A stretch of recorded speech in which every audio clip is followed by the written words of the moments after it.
It's always young people that have their frontal, well, they have all of this energy, all of this passion, and they want to change the world, right? I mean, you talk about young people and always talking about they want cultural change, they want a revolution, and they want to be part of something bigger than themselves. A lot of the older folks, I'm 50 now, we have gray hair, which is a sign of wisdom. We've been around a while to see that all this history stuff is actually important.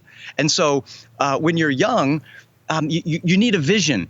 And so I think that if we give the vision as older, wiser people who understand that ideas have consequences, that history can teach us about where we're headed in the future, that if they get on board with that and they're inspired, if they catch the vision that's rooted in the right stuff, I think that not only, I don't think that it's they who are going to make the difference. I'm banking on the power of God working in their hearts and through their minds to make better decisions than we've made in this generation. That's where my hope is.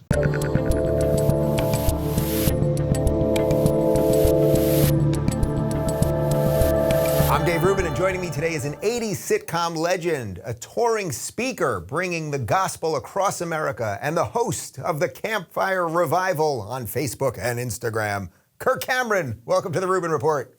Hey, Dave, it's so good to be talking with you. I hope you don't mind me bringing you into my backyard like this. I just thought it might be a little different for your program and the viewers. Kirk, I believe this is the first time, and I don't know how many hundreds or thousands of shows that I've done, that someone has done it outdoors with a fire and an American flag. I've never been prouder.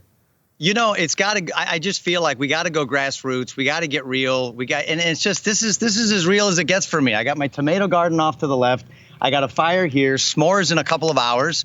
And, you know, we're going to play like Born in the USA with the flag waving in the breeze here pretty soon. Are you allowed to have an American flag just waving in the breeze in crazy California? I don't want to out you, my friend, but you are in crazy California, not too far from me. Well, I spend enough time in Florida and Texas and Tennessee to kind of balance it out. So I love it out here, though. You know, it's a beautiful state, and it's my hope and my prayer that good people across this state will begin to reclaim the values that we want, and we want to see them represented in this state and not abandon it. All right, well, we're going to get to some of those values. We're going to get to that flag behind you. We're going to get to the campfire and all that, but I got to start at the beginning. And the beginning for us is the 80s. You were on Growing Pains. It was like the #1 show for a couple years at least. How many seasons was it on total? Like I believe 7? we were on six or seven seasons, yeah. 6 or 7 seasons. Definitely #1 at some point. ABC, I remember, 8 o'clock. Kirk Cameron, Growing Pains. Were you watching as a little kid? I mean, be honest. Yeah. Did you watch? I was not only watching as a little kid, but I did my research. So the show came out in '85. I was about 8, 9 years old. And there was a belief in my high school. I grew up in Syosset in Long Island, and we knew that Growing Pains took place in Long Island. There was a rumor it took place in Syosset, but we discussed this once when I met you off camera. You actually told me it took place one town over. Is that correct? It took place in Huntington, Long Island. One town over. One town over on a street called Robin Hood Lane. I don't know if that's a real street. We had a Robbins Lane. We had a Robbins Lane where I grew up. Okay, well, that was in Syosset. Maybe in Huntington it was Robin Hood Lane. I don't know. Well, anyway, you were on a show that to me like sort of just captured what my childhood was like. And you know, you're a couple years older than me, but we were basically the same age. My demeanor was very much the demeanor of Mike Seaver on that show, kind of happy-go-lucky, sort of popular, you know, whatever, that whole thing. You were a star at a pretty young age. What was that like? Well, you know, when I look back, I have kids now, so I have 6 children, and I look back and I think, man, I would never want them to be in the environment that I was in, just because it is so precarious, it's so dangerous. I mean, how many child's TV stars do you see that grow up and they turn out with their head on their shoulders, and you know, where they're not in jail or they're not, you know, just jumping off some crazy cliff in some way, and I think, wow. For me, it was my only normal. I can't compare it to a different childhood. And fortunately, I had good people around me. But yeah, it was very strange. At 14 years old, people asking me for my autograph. I thought, are you kidding? This is some kind of a joke. But then it went on.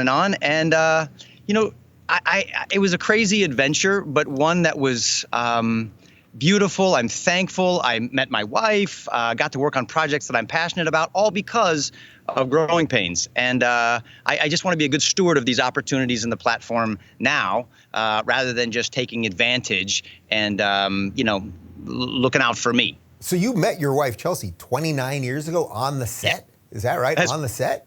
We're gonna celebrate 30 years this year. So I married Mike Seaver's girlfriend. So you may remember that beautiful brunette who showed up on the set, because I sure do. And interestingly, I actually met her first on my sister Candace Cameron's show, Full House. And a year later, she showed up as Mike Seaver's girlfriend, and then I stole her away from Mike Seaver behind the scenes, and I married her. And we're going to be celebrating 30 years this year. That's hilarious. You stole her from Mike Seaver, who you also were. Yeah. That's very deep. That's very deep. He didn't deserve her. Not at all. No. He was a goofball, that guy. He always saw too many fish in the sea. He was playing the field. I was like, no, I'm a one-woman guy. So I moved in, and I managed to make her laugh the first time I kissed her on screen. And that was way ahead of our real life relationship. In the show, I actually had to kiss her. Mike Seaver had to kiss her, and I made her laugh. I think that was the charm that set the hook. And now she's mine. And here we are. And you guys did all the serious stuff. You know, the 80s had their melancholy episodes. There was the episode where you and your friends went to that party, and a bunch of them did cocaine, but Mike did not. And you've grown up to be a blow. Yeah. You've grown up to be a good family man. 6 freaking kids. That's nuts. Well, it is. Unless you're the Duggars, then that's just light work. But it's been. It's kind of like the Brady Bunch. I don't have Alice the maid or Sam the butcher, but we got a house full of kids. It's been awesome. They're grown now, so my kids are now 23, 22, 21, 20, 19, and 18. And so I've got proposals and marriages, I've got college and graduations, and so we're just kind of dealing with the gamut of it right now, and it's always a growing experience, not just for them, but for us as parents. Are you saying there are growing pains involved, Kirk? I am, but I wanted you to say it, not me. So, thank you. So talk to me a little bit about the show ends, and then eventually you kind of reappeared and you started talking more about faith and the things that mattered to you. And then the media was kind of not that nice about it, right? Or did that take a little while at first? It was good. It was, it was good fodder for the tabloid shows. It was good ratings stuff. But in reality, what happened was I was an atheist. I was one of many people who just, never really thought about God, never thought about faith. I had more faith in myself, or people that I looked up to. And then one day, a pretty young girl invited me to meet her family, and they went to church. And so I was an atheist, and so I wasn't interested in the church. I was interested in the girl, but I figured if I was ever going to see her again, I couldn't tell them what I really believed. But at the end of that day, I was really intrigued, and I was captured by the message that I heard. And I began investigating, and eventually came to the conclusion that maybe this isn't all an accident, and maybe I don't know everything. And eventually became persuaded that the message of the gospel and the message in the Bible was one that I wanted to embrace with all of my heart. And I began going that way, and it really changed my trajectory, not only personally, but I wanted my personal beliefs and convictions, which I felt were right, to line up with the things I did professionally, because I knew it would influence other people. Kind of like what I think you're doing a beautiful job of taking the values that mean something to you and helping to spread them, because you want to produce, human flourishing. You don't want to squash that with bad ideas, but uplift it and help it with good ideas. Were you surprised when you started talking about that and doing some other shows and doing some stuff on your own? And I assume your agents must have been like, oh no, he's going in this road, he's going down this road, this ain't gonna fly. Yeah, that kind of stuff did start to happen. And Really, it was I mean, imagine I'm 17. Imagine you, Dave. You're 17 years old. You're on a TV show. I would rather be playing basketball with my friends, but I got a huge responsibility, and kind of like whatever I do affects all these other people and their livelihood. And I'm feeling like, hey, I think some of these jokes for this family show in the 80s is really kind of maybe sending kids down the wrong road. And so I would request for a line change. Well, that could be seen as flexing celebrity muscle from a 17-year-old kid who thinks he's all that, when really all I wanted to do was be able to go to sleep at night with a clear conscience. And so people started to get upset, and then all kinds of entertainment crazy stories were coming out. Kirk Cameron born again. Kirk Cameron tanks the show. He has actress fired. When reality that wasn't it at all. And, I look back on Growing Pains and I say there were ups and downs, there was challenges, but ultimately that's where I found out who my true friends are. And that's where my faith in God was actually strengthened, because it really caused me to examine the things that I hold dear and make sure that they're tested and that they're true. So as a guy that grew up as a kid and as an atheist, I suppose, on television, then you have your kind of awakening. Does it surprise you that Hollywood is kind of where it's at the moment, which I'm sure most of my viewers will agree is not a great place? Does it surprise me? Well, I guess I don't know whether it surprises me or not.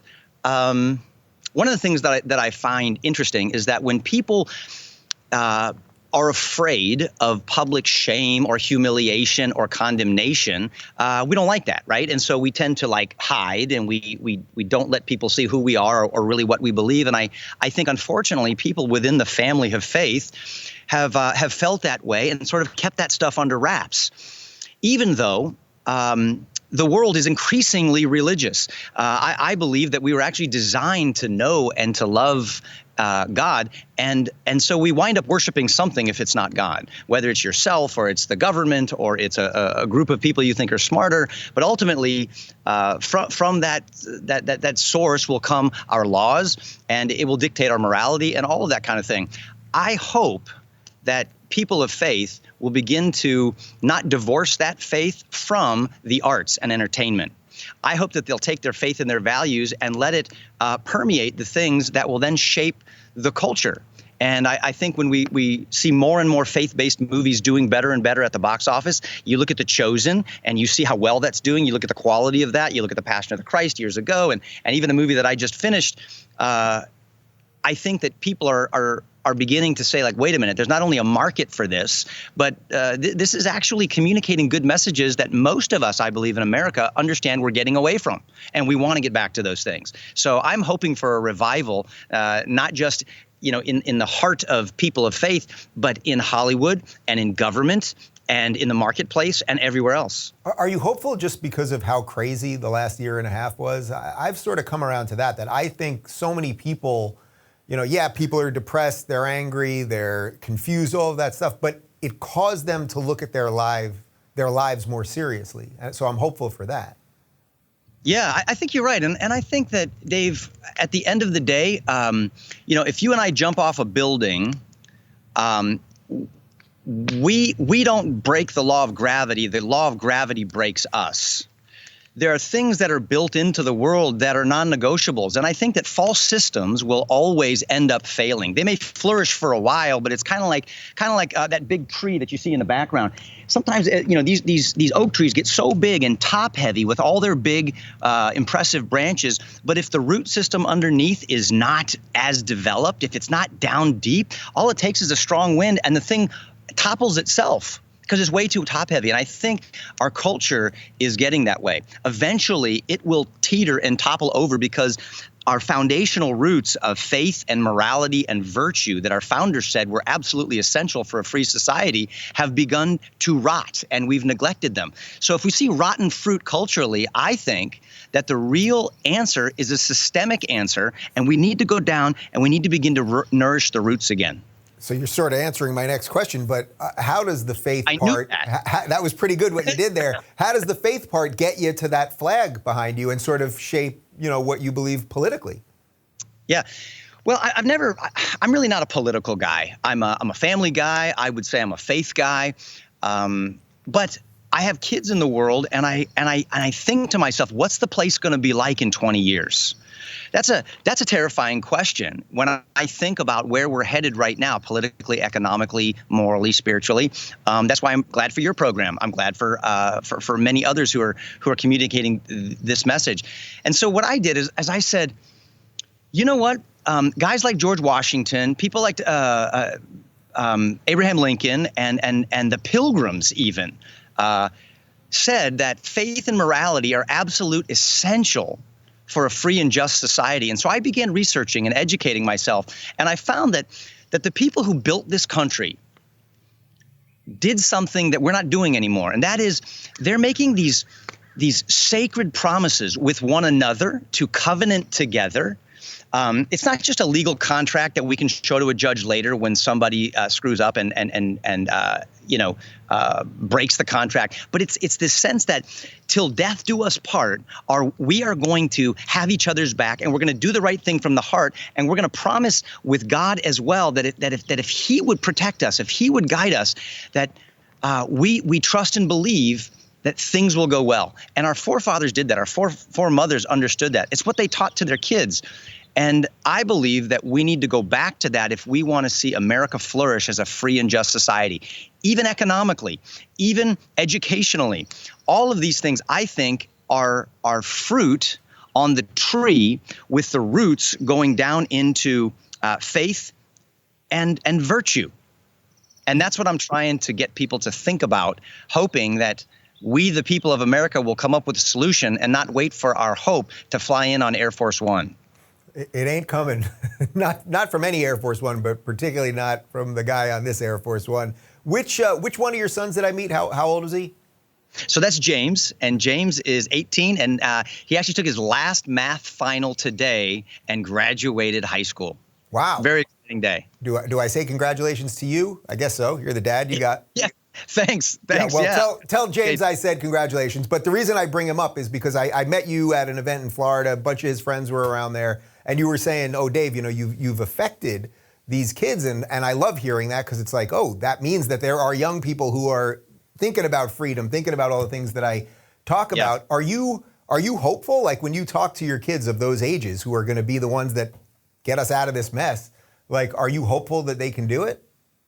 Yeah, I am hopeful that they can do it. It's always young people that have their frontal, They have all of this energy, all of this passion, and they want to change the world, right? I mean, you talk about young people and always talking about they want cultural change, they want a revolution, and they want to be part of something bigger than themselves. A lot of the older folks, I'm 50 now, we have gray hair, which is a sign of wisdom. We've been around a while to see that all this history stuff is actually important, and so when you're young, you need a vision. And so I think that if we give the vision as older, wiser people who understand that ideas have consequences, that history can teach us about where we're headed in the future, that if they get on board with that and they're inspired, if they catch the vision that's rooted in the right stuff, I think that not only I don't think that it's they who are going to make the difference. I'm banking on the power of God working in their hearts and through their minds to make better decisions than we've made in this generation. That's where my hope is. What have you done, you and your wife, I guess, to make sure your kids are not infected by so much of what's going on out there with critical race theory, identity politics, just all the cultural norms? Because I get a ton of questions about that from people that are of our old age, 45 and 50, that are like, what do I do about the kids? Yeah, well, that's a great question, and I don't have the.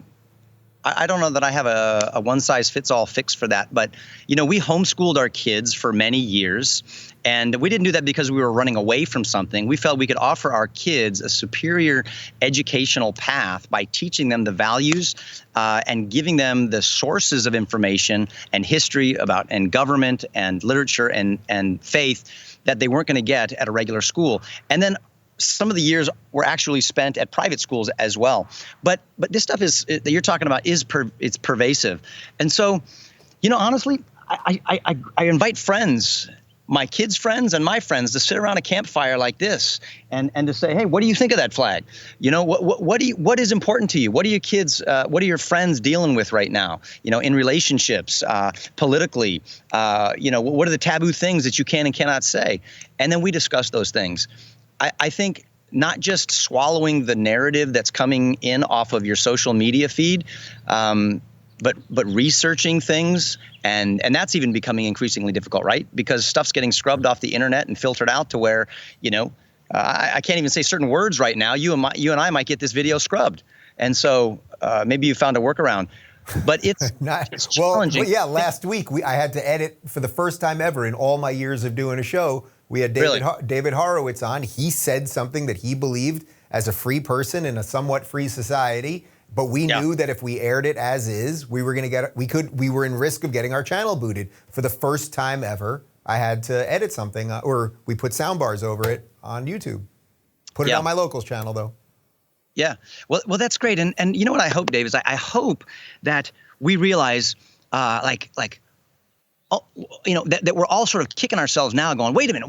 Why did we think of creating our own social media channels and news outlets and keeping those free? Why didn't we think of that 40 years ago?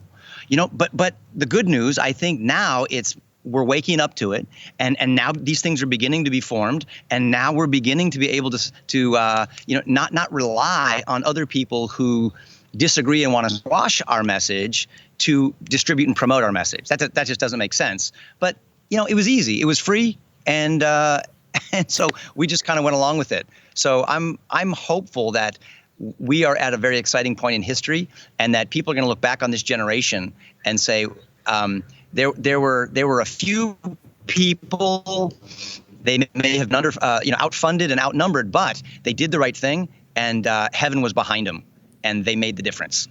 That guy David beat Goliath, right? Am I getting that story correct? He did. But, you know, he was a little guy, and David was a really big guy. And I think the lesson there is that, you know, the only way that story ever makes sense is when God is working through David to defeat Goliath. And that's my hope, is that he'll also work through us to take down the nefarious forces that would love to see freedom go away.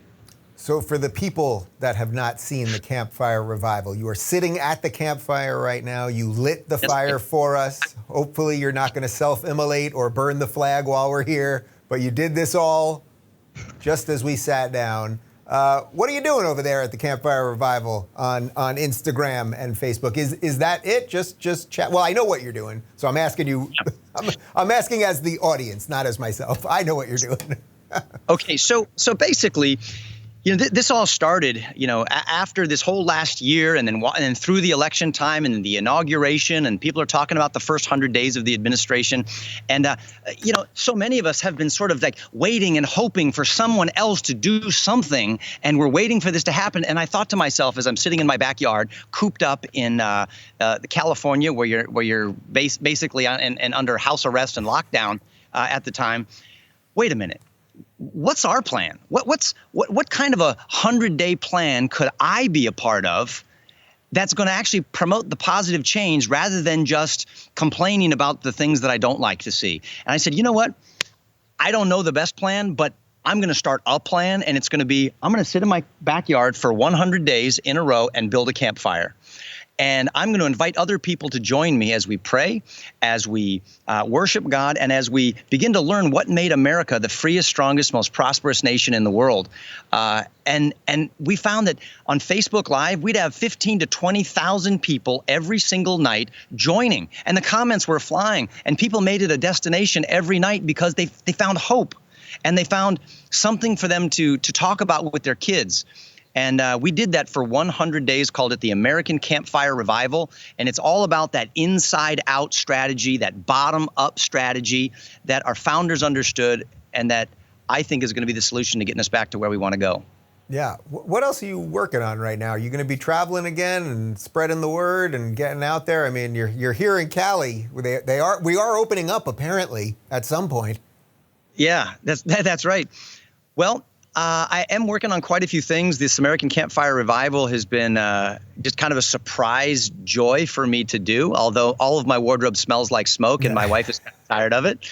I'm roasting like a marshmallow as we speak. My backside is turning golden brown. You just can't see it. Nice. And we're gonna continue this, and I'm about to start another 40 days of the American Campfire Revival, speaking about family covenants and then community covenants, church covenants, and civil government covenants that kind of all weave together to form kind of this Kevlar fabric that I believe will resist the darts of tyranny and totalitarianism. In fact, this is something I wanted to show you. Yeah. This is a pledge that I kind of modeled after the Declaration of Independence called Our Pledge to Renew the American Covenant. And it's what we can affirm together as families and as individuals to get back to these values. And we've signed it here. And I'm hoping people will hang this in their wall and talk about it as a family and with their neighbors. And then we have some live events around the country where we gather in fields and farms. Whoa. You didn't just... No, that's all right. We're good. We're good. Well, if you dropped the whole covenant in the fire just then, that would have... Here it is. We're still good. And gather around bonfires and sing and pray and talk about what really matters. And if we have one here in California, I'll make sure that I invite you. I'd love to have you come. I'd love to come. For a second, I thought Newsom was about to try to take you out. I thought because he's got these snipers out there. People are in the backyard having fun with an American flag. Jeez. That's actually the first time that's happened. So I think if you see any smoke coming from behind me, you let me know, okay? Yeah. I hope you have insurance for this program. Wait, so give me 2 or 3 of the not edicts of the principles that are on the document there. Yeah. That's it. Let's see.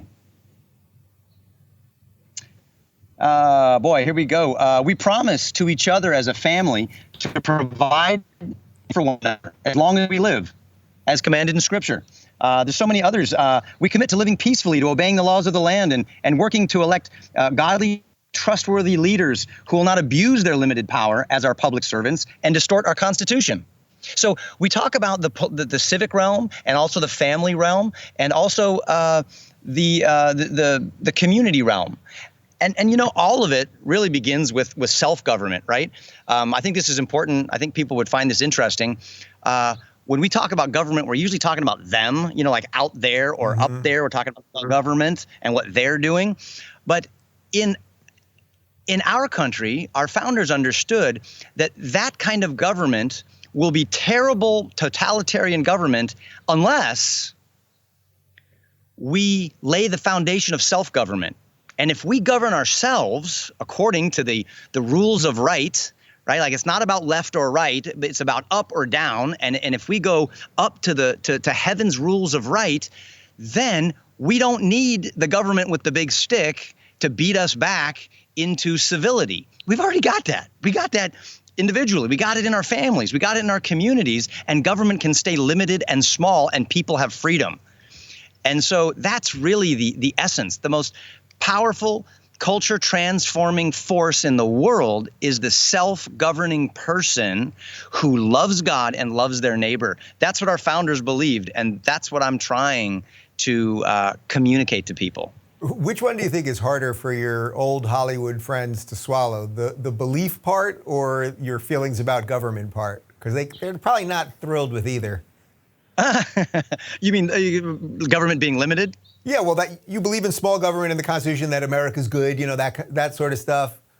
Or the belief part, is that harder for them to swallow? Oh boy, I don't know. It's all so tied together. But actually, I think that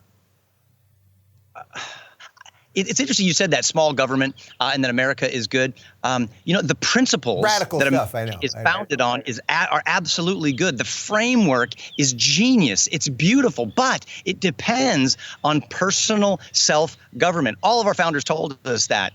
And the truth is, I'm actually for big government, but it's not what you think. It's big self-government. Mm-hmm. It's big family government.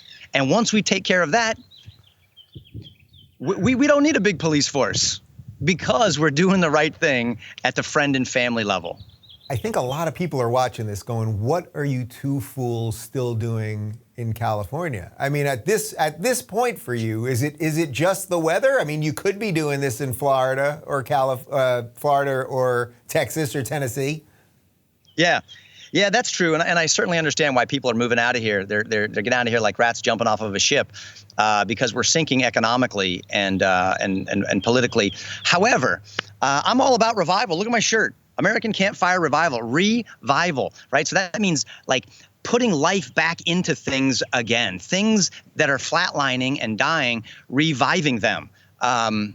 I think that can happen anywhere. I think it can happen in my marriage. If my marriage is flatlining, I think it can happen in my family, my community. I think it can happen in our state. And so I'm hoping and praying that America and starting with California begins to see a renewal, a revival, and a resurgence of the kind of stuff that will cause human flourishing, not human decay. What do you think we can do in this crazy state? I mean, you know, I'm hanging on by a thread, man. I know. I hear you. I'm here. Well, I'm starting with a campfire. All right, fair enough. All right, that's it. I'm coming to the campfire. And I'm listening to you, and I'm listening to others, and I believe that there are people with more brilliant ideas than I have that are gonna help move us in the right direction, and I continue to pray for them. Do you find that people across the country, when you're traveling, regardless of whether you're red or blue or any of that stuff, that people are pretty much the same? Uh-oh, what's going on behind you now?